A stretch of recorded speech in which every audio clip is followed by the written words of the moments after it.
como vai você? Tudo bem? Olha, hoje nós vamos falar sobre DST, doenças sexualmente transmissíveis. As DSTs aumentam todos os anos e um número cada vez maior de pessoas procuram testes e tratamentos para essas doenças. E claro, a sequência de receitas para um café da manhã mais saudável com nossa nutricionista Rayara Murisson. O Viver Bem Unimed Campos começa agora. Pessoas jovens entre 15 e os 24 anos tendem a ser o grupo no qual as doenças sexualmente transmissíveis são mais prevalentes.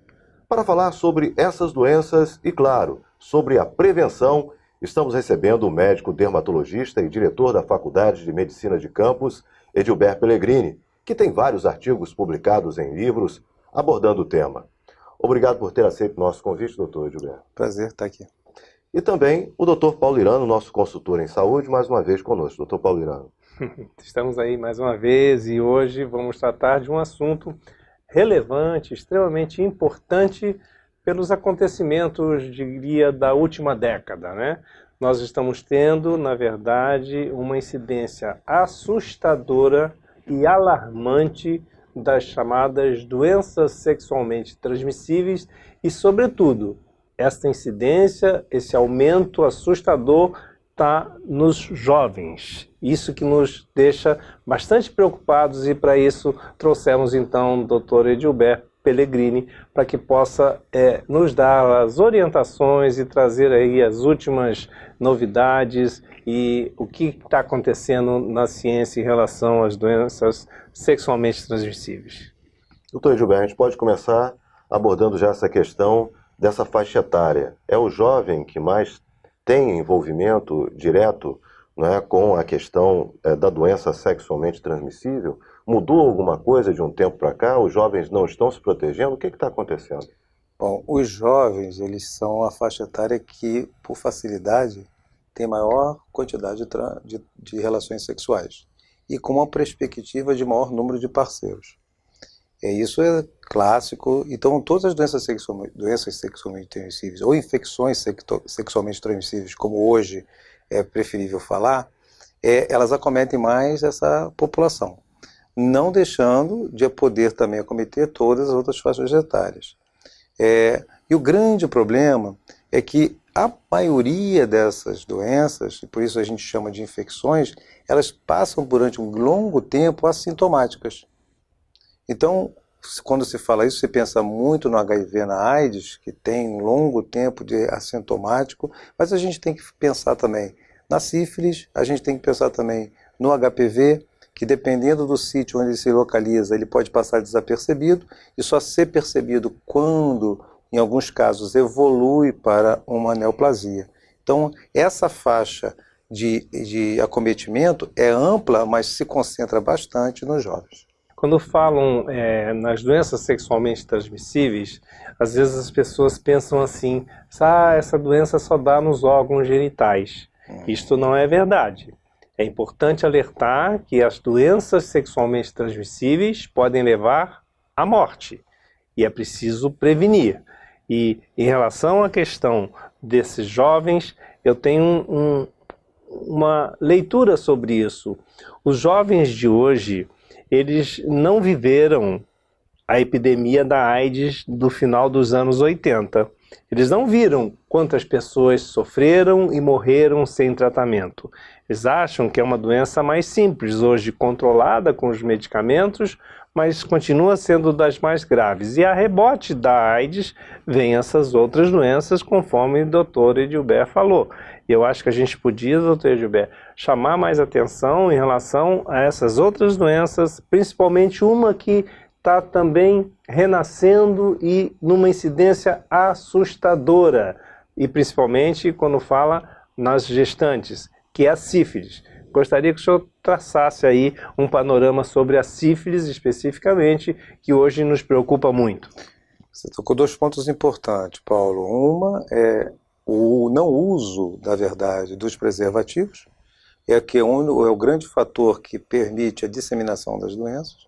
E aí eu vou corroborar com o que você falou. Eu acho que realmente há um descuido, há um não comprometimento com isso com o uso do preservativo, e isso ocorre inclusive nas populações ditas mais propícias, né?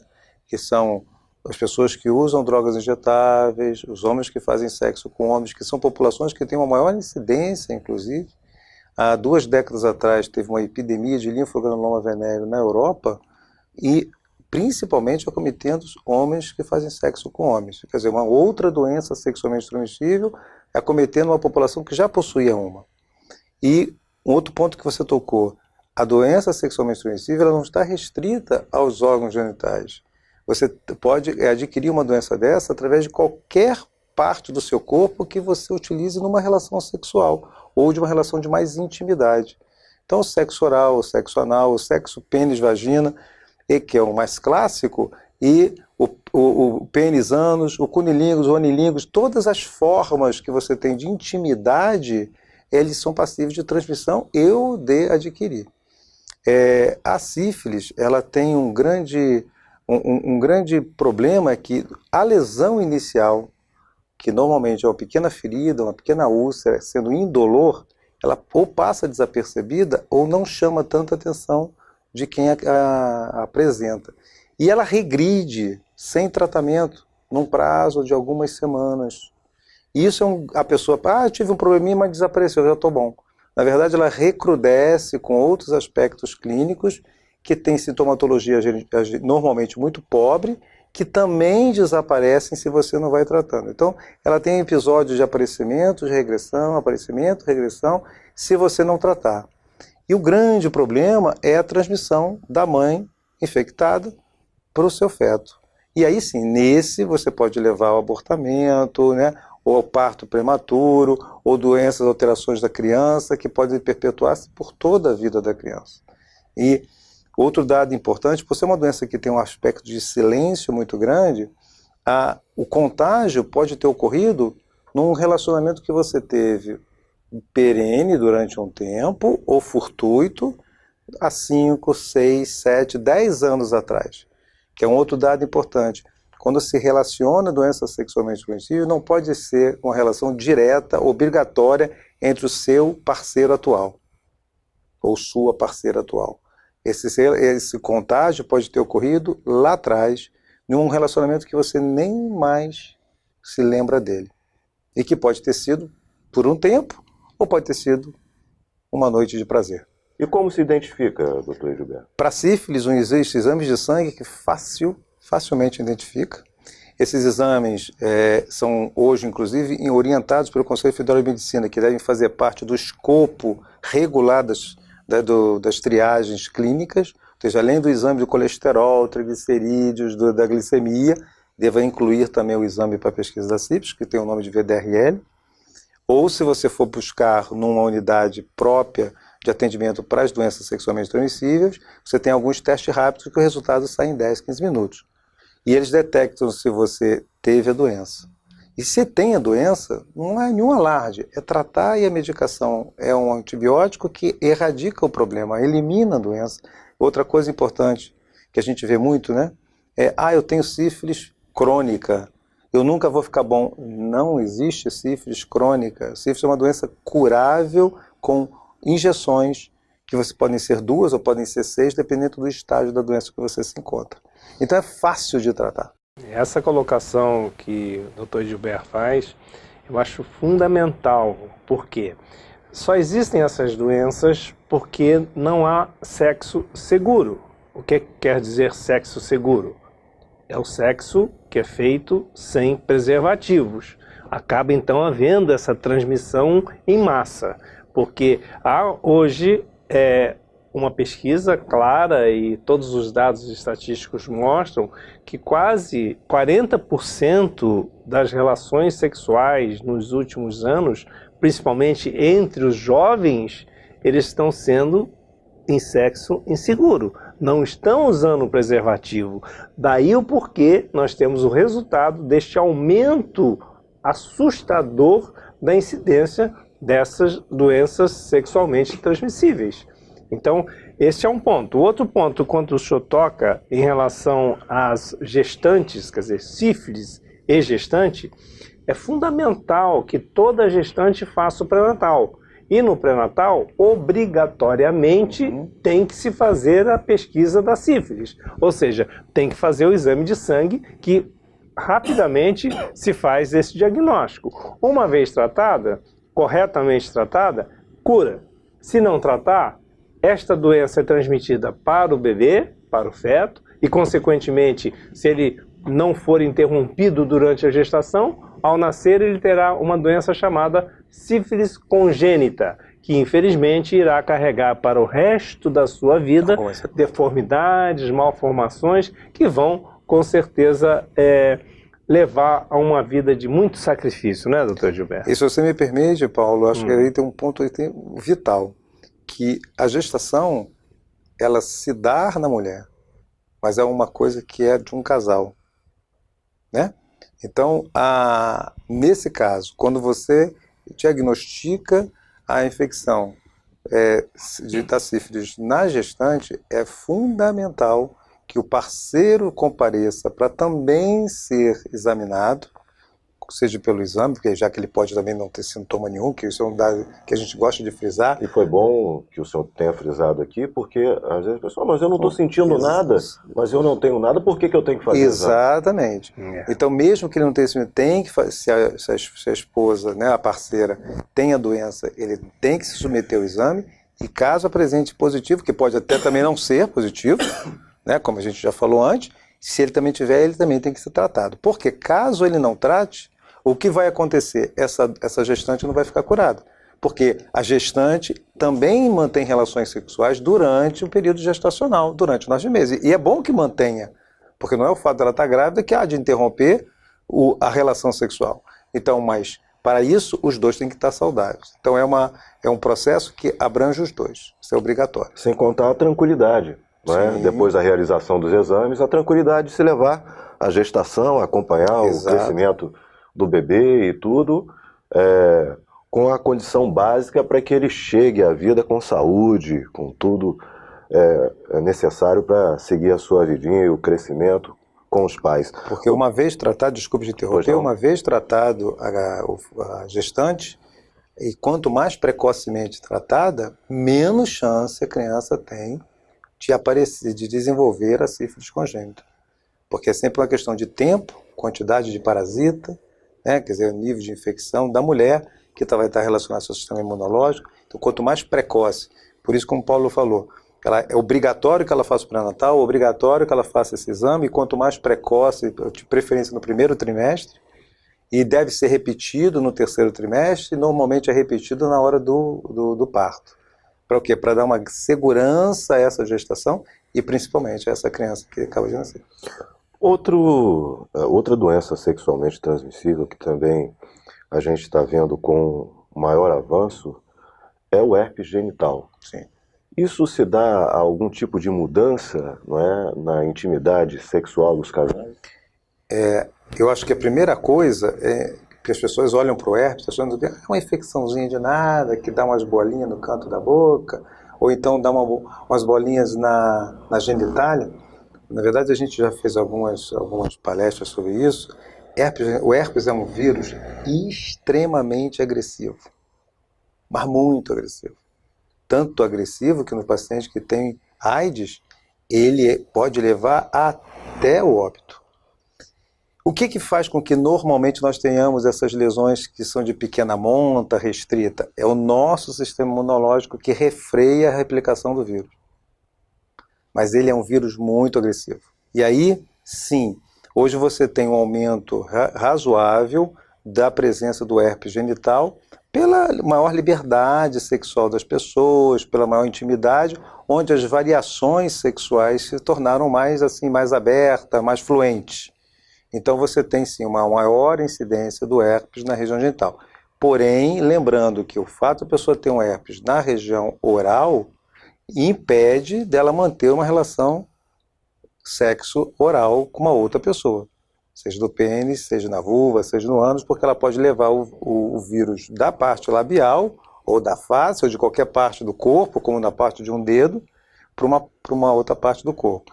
O herpes era muito comum, por exemplo, em dentistas no passado que não tinham por orientação, por hábito e por correção, usar a luva. Então eles faziam tratamento dentário sem luva. Isso, sei lá, 30 anos atrás, né? Então era muito comum o herpes digital no dentista.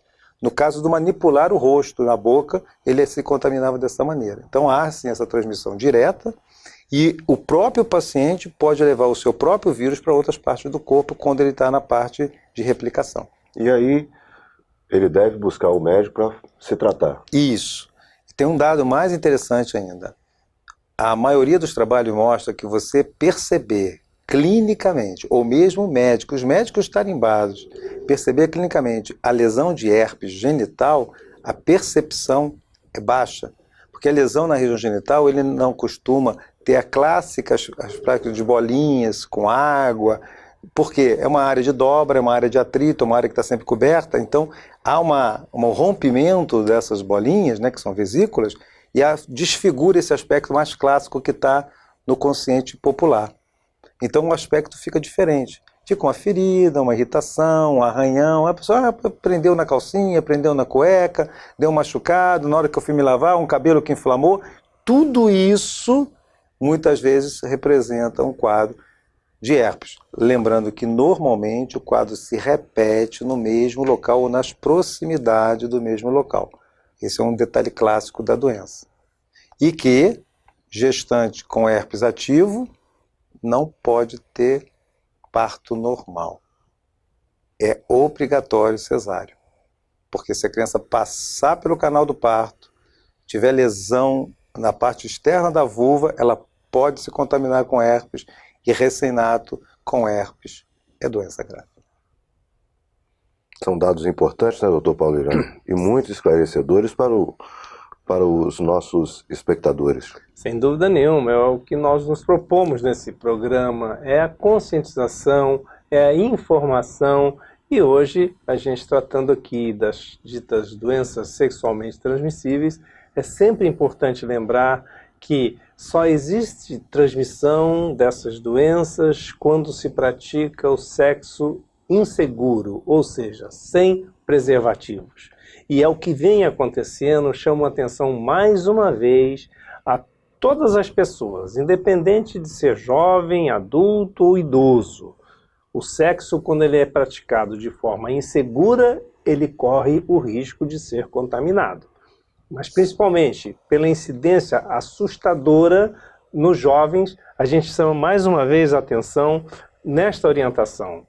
Não deixem de usar preservativo quando praticarem o sexo, porque é aí que você consegue se proteger desta contaminação progressiva, assustadora, não só da AIDS, não só da sífilis, como também do HPV e todas as outras doenças, como a chamada gonorreia, o cancro mole, no caso, né? Então, a gente tem, né, doutor Gilberto? Acho que podia chamar a atenção mais uma vez, porque este é o nosso objetivo, sabe? É chamar a atenção, informar para prevenção dessas doenças. Eu vou, então, já que você me deu a oportunidade, falar um pouquinho do preservativo. Primeiro, o preservativo no Brasil, ele é distribuído gratuitamente. Você encontra em todas as unidades de saúde, de forma com bastante quantidade, e nos programas de especialidade da ST-AIDS, o volume de distribuição é sempre permanente. A gente já teve à frente de programas disso, e a quantidade de preservativo que o Ministério envia para os municípios, às vezes fica com dificuldade o município dispor daquilo, tanto o volume disso. Esse é um ponto. Outro ponto que é importante é que o preservativo ele não pode ser guardado em lugar que possa sofrer deteriorização. Então, a carteira do dinheiro que fica no bolso por causa do calor não é o melhor lugar. Porta-luva do carro não é o melhor lugar.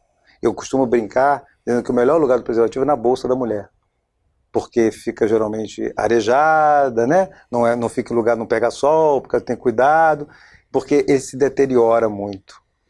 Outro ponto importante é que na hora de abrir o invólucro, não abra com a boca, porque você pode romper o látex, então tem que abrir. São informações bem, parece que basais demais, mas é fundamental. Você deve então romper com a mão. Outra, no caso do preservativo masculino, você deve usá-lo antes da penetração. E não em penetrar, depois tirar, para colocar, para penetrar de novo, quer dizer, antes da ejaculação, não, é antes da penetração, da primeira penetração.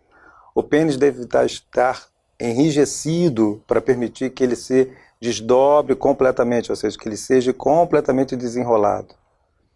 Após o término da relação, havendo ou não ou a ejaculação, aí você dá um nó e joga no lixo. Não use nunca 2 preservativos achando que vai te dar mais segurança. Esse é um outro erro comum. Aí vou botar 2, porque o látex atritando um sobre o outro pode também fazer rompimento. Não use nenhum tipo de creme, a não ser aqueles próprios à base de água para facilitar a lubrificação vaginal ou anal, porque também pode deteriorar outros tipos, né, de produtos para fazer lubrificação, não são adequados. Aqueles próprios para isso, que são à base de água. São pequenos detalhes que são importantes. E tem o preservativo feminino, esse não tem uma distribuição um pouco mais seletiva, um pouco mais restrita na rede pública, mas existe para venda também, que dá uma proteção até ainda maior. Porque como ele fica protegendo o entorno da vagina, ele tem uma área de proteção maior do que o do masculino, porque o do masculino protege só o corpo do pênis e aonde o corpo do pênis penetra e passa, enquanto que o outro não, protege inclusive a parte externa da vulva. Então são coisas assim que são importantes. Você falou de outras doenças.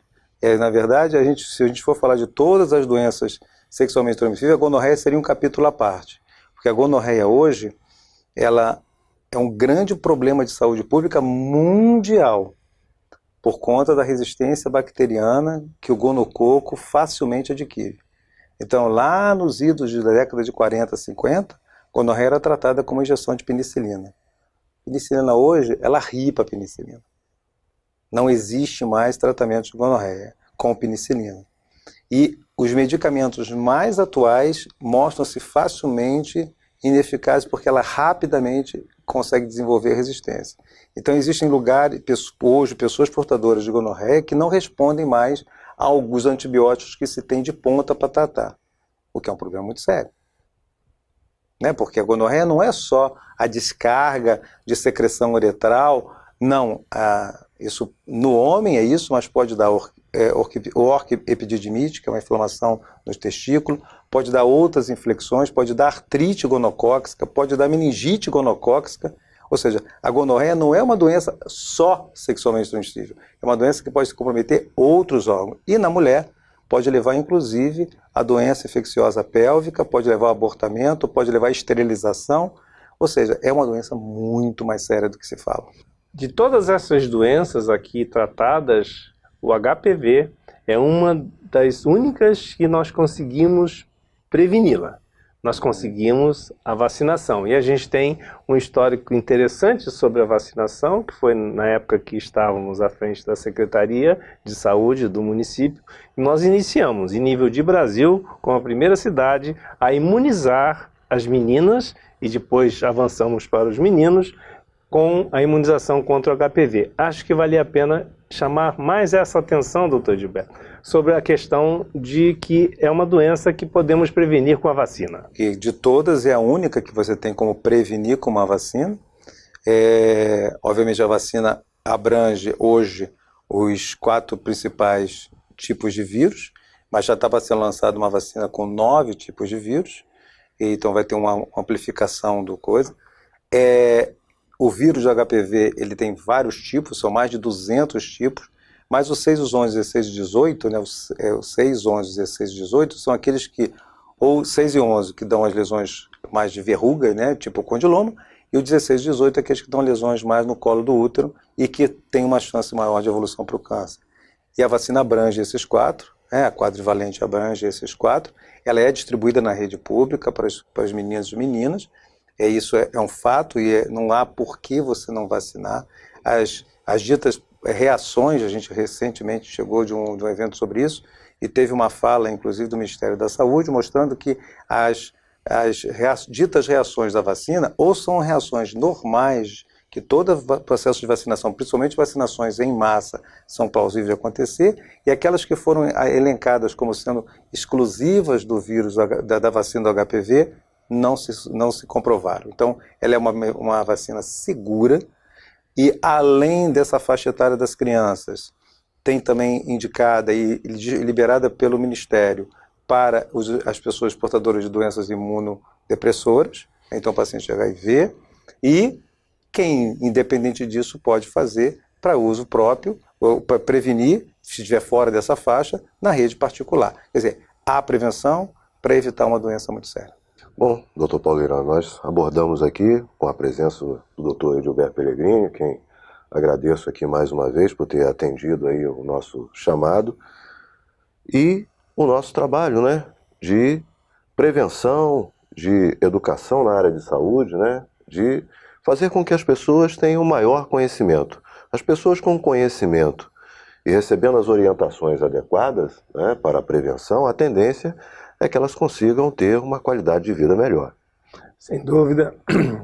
Penso que o grande recado do dia, neste programa de hoje, que é a prevenção, para que você possa ter uma melhor qualidade de vida, é exatamente todos aqueles que têm atividade sexual têm que praticar o sexo seguro. Não interessa se é o jovem, se é o adulto ou se é o idoso, mas deve ter segurança ao praticar o sexo e fazê-lo com proteção, ou seja, usando o preservativo. Acho que este é o grande passo que a gente está dando hoje em chamar essa atenção. E frente a qualquer desses sinais aqui transcorridos aí durante as falas aí do Dr. Gilberto, é fazer sempre a busca a uma unidade de saúde para que possa fazer um diagnóstico, quanto mais precoce, melhor será o tratamento e melhor será a resposta. Essa é a proposta desse programa Viver Bem da Unimed Campos. Bem, mais uma vez obrigado. A gente vai para um breve intervalo, voltando já já com o próximo bloco do programa Viver Bem aqui na Unimed Campos.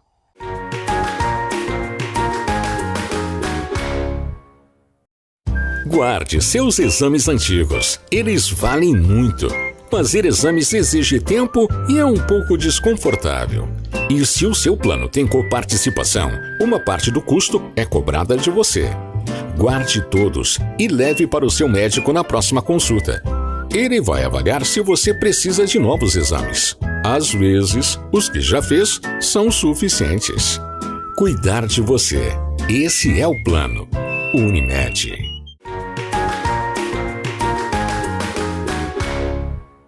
A nutricionista Rayara Murisson segue com as dicas para um café da manhã mais saudável. Confira!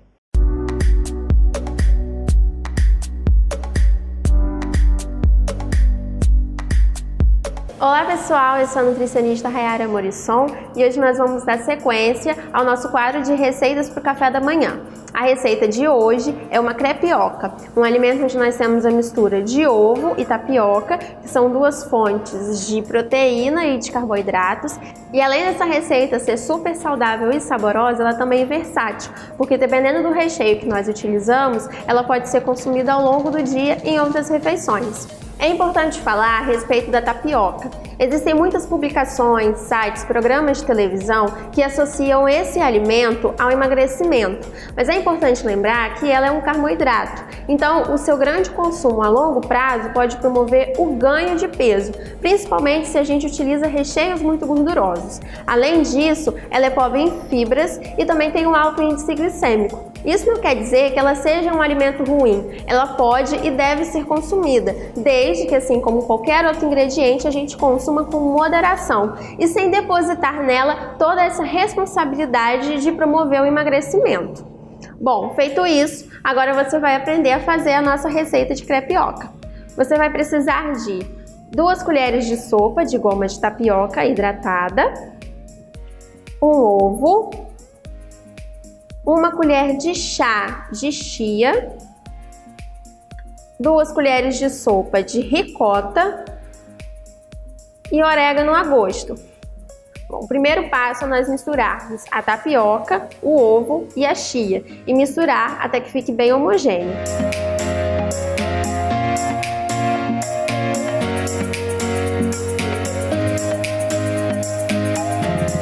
Bom, agora que a nossa mistura já está pronta, nós vamos levar a uma frigideira que já foi untada com um pouquinho de óleo de coco.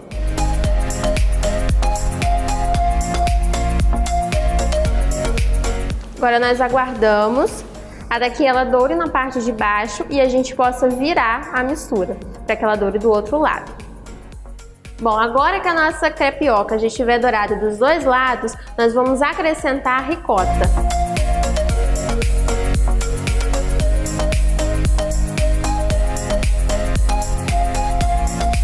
E agora o orégano a gosto.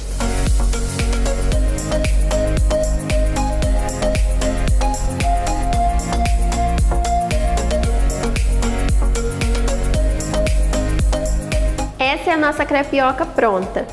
E agora nós finalizamos a sequência de receitas do café da manhã. A primeira foi o bolo de milho, mais saudável.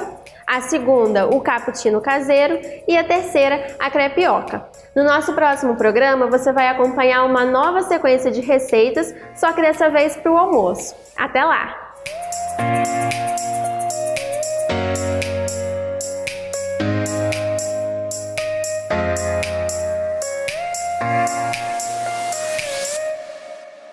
Chegamos ao final. Semana que vem, um novo encontro. Até lá!